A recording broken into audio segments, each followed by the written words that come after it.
Ridwan Kamil diprediksi dapat lawan berat jika Anies Baswedan maju dalam pemilihan Gubernur Jakarta. Lalu seberapa besar kans Anies melawan RK di Pilgub Jakarta? Kita bahas bersama juru bicara PDIP Ciko Hakim dan Direktur Eksekutif LSI Jayadi Hanan. Selamat sore semuanya. Sore Mbak Cindy. Sore Cindy, Mas Saya mau ke Jayadi. Bang Ciko dulu. Bang Ciko, setelah pertemuan kemarin kan sebenarnya sinyal dari Ketua DPD PDIP Jakarta kayaknya oke, bilangnya insya Allah. Pintunya juga udah terbuka setelah putusan MK, tapi Anies bilang masih nunggu. Apa sih yang masih dikalkulasi sama PDIP? Kan pendaftaran bentar lagi. Banyak sekali. Ini kalau terkait dengan Jakarta, bahkan bukan hanya Jakarta ya, Jakarta, Jawa Tengah, dan Jawa Timur kita ketahui sampai hari ini PDI Perjuangan belum mengeluarkan surat rekomendasi untuk mengusung calon gubernur maupun calon wakil gubernur yang definitif. Tapi yang pertama, kunjungan dari Anies Baswedan ke kantor DPD PDI Perjuangan Jakarta adalah kunjungan silaturahmi antar pihak, yaitu Mas Anies yang sudah begitu lama tahunan mengenal kader-kader PDI Perjuangan yang bekerja dan berada di DPD, tingkat DPD PDIP Jakarta. Ada Mas Pras di situ, ada juga Mas Putra Nababan yang sebagai caleg dari daerah pemilihan Jakarta Timur, apalagi Pak Adi Wijaya atau Pak Aming, disapanya biasanya. Jadi pertemuan itu pertemuan biasa, pertemuan kekeluargaan. Ada Bang Masinton juga yang dekat dengan Pak Anies dan kawan-kawan dan sahabat-sahabat Pak Anies. Pembicaraannya memang lebih banyak terkait dengan gagasan dan hal-hal yang sifatnya tidak terkait dengan apakah Pak Anies akan diusung atau tidak. Karena itu bukan ranah dari DPD. Ranahnya DPP, ranahnya Ibu Ketua Umum, khususnya untuk daerah-daerah yang saya sebutkan tadi strategis kami anggap. Tapi bahas gagasannya artinya lagi menyamakan frekuensi berarti sama Pak Anies? Bisa juga, bisa juga. Jadi gini ya, kita ngomong apa adanya aja. Pak Anies sedang berusaha untuk mendapatkan tiket maju di pilkada. PDI Perjuangan sedang berusaha untuk mengerucutkan nama siapa yang akan menjadi calon gubernur dan calon wakil gubernur terbaik untuk rakyat Jakarta. Jadi kan kita sama-sama lagi usaha nih. Nah, kebetulan ketemu ya yang satu usaha untuk menyampaikan, tentunya kita juga ingin dengar gagasan-gagasan beliau. Kami juga akan menyampaikan juga apa yang berada di pemikiran dari PDI Perjuangan terkait dengan lingkungan hidup, kelestarian lingkungan hidup, terkait dengan kesejahteraan masyarakat, apa yang kira-kira kita inginkan untuk Jakarta ke depannya. Jadi kita tukar pikiran. Nah, sambil kita bertukar pikiran itu, ada juga sosok-sosok yang sedang bertukar pikiran dengan DPP dan Ibu Megawati Soekarno Putri, khususnya calon-calon dari kader internal seperti Pak Ahok, Pak Jarot, Mas Hendi, Mas Pras, ya kan, Bang Rano Karno. Nah, ini semua sedang kami cermati satu persatu, kami dalami, kami juga lakukan simulasi-simulasi, bongkar pasang, oh kalau cagupnya ini, cawagupnya ini bagaimana, kalau cawagupnya ini, cagupnya ini bagaimana, kader internal dengan kader internal dipasangkan, atau tokoh luar dengan kader internal dipasangkan. Bukan hanya hasil survei, tapi kami juga berbicara langsung dengan akar rumput dari pemilih PDI Perjuangan di pileg yang lalu, juga akar rumput secara keseluruhan, rakyat Jakarta di pelosok-pelosok, di kampung-kampung. Kami ingin tahu mana yang penerimaannya paling baik, mana yang ada resistensi, mana yang kira-kira pasangan yang akan sangat bisa diterima, dan gagasan-gagasan seperti apa yang diinginkan oleh masih bongkar masyarakat. pasang. Nah, kalau Mas Jayadi melihatnya sebenarnya apa sih yang masih dikalkulasi untung ruginya? Kenapa sampai saat ini masih belum mendeklarasikan mendukung Anies atau tidak? Apa Mas Jayadi? Saya kira kalkulasinya paling tidak ada di 3 ranah ya, ada 3 aspek. Satu aspek elektoral, yang kedua aspek ideologis, yang ketiga aspek politis gitu. Tiga-tiga itu yang sedang dikalkulasi.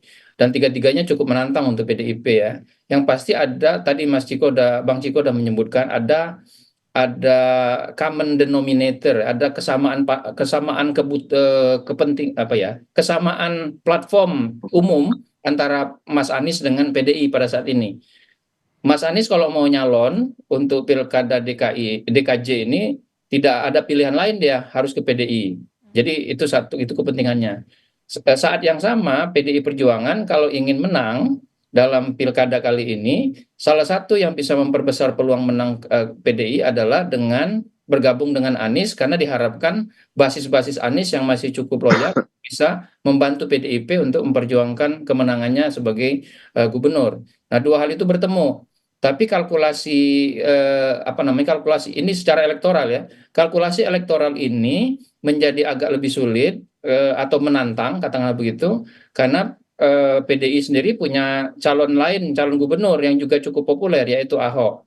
Nah, saya kira secara elektoral ini yang sedang mereka hitung, mana yang secara elektoral lebih besar kemungkinannya. Yang pasti kalau mencalonkan Anies atau mencalonkan Ahok, menurut saya dua-duanya bisa kompetitif berhadapan dengan Ridwan Kamil. Itu udah pasti. Karena selama ini data-data menunjukkan bahwa tiga nama itu terus-menerus selama 2 tahun terakhir, terutama setahun terakhir, tiga nama itu yang muncul, Anies, Ahok, dan Ridwan Kamil.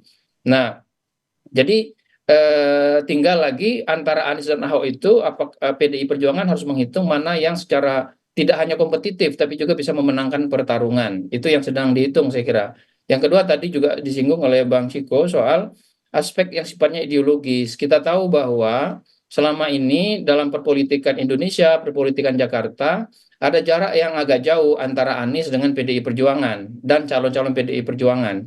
Nah, itu apa namanya tidak mudah untuk tidak bisa dengan seperti membalik telapak tangan atau hanya berlangsung satu malam. Itu diperlukan waktu yang cukup waktu yang cukup untuk menyelesaikannya karena perlu bridging kan dari Anies yang katakanlah dengan mudahnya Anies cukup jauh di kanan PDI dan Ahok katakanlah begitu atau calon-calon PDI agak cukup jauh di kiri, itu bridgingnya kan tidak bisa serta merta, perlu waktu dan dan itu dimulai antara lain misalnya yang ditunjukkan ke publik dengan kunjungan di DPD PDI Perjuangan di Jakarta kemarin.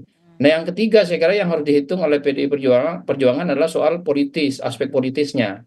Aspek politisnya itu maksudnya adalah seberapa kuat nih resistensi yang ada. Karena Anies itu kalau data-data menunjukkan resistensinya di kalangan pemilih PDI cukup kuat. Oke, Bang Saat Ciko yang gimana sama, menanggapinya kalau kalau Pak? Ahok yang dimajukan, resistensinya di kalangan pendukung Anies juga cukup kuat. Oke, Nah, secara politik jangan sampai upaya memadukan dua kekuatan malah saling menegasikan gitu. oke.